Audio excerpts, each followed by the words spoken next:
So the genetic condition that I mentioned that I work on, retinitis pigmentosa, it is an inherited form of eye disease, and it shows all three Mendelian modes of inheritance.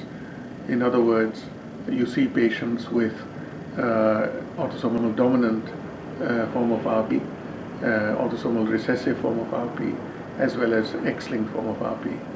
Now, in the dominant form, if you get one disease gene, you get the full manifestation of the disease, and that's why it's dominant.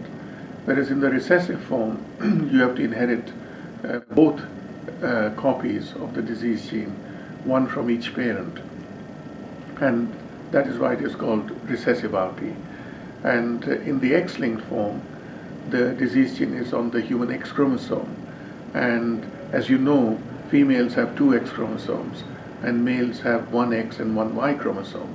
So in the case of females, if they have one X chromosome with the RP gene on it, then on the other X chromosome they have the normal copy of the gene, and therefore the normal copy is able to rescue the mutation, and therefore the females end up being carriers.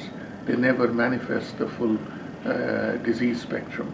Whereas in the case of the male, if they inherit the X chromosome with the RP gene on it, then they are affected. Whereas if they inherit the other X chromosome with the normal gene on it, then they are completely normal.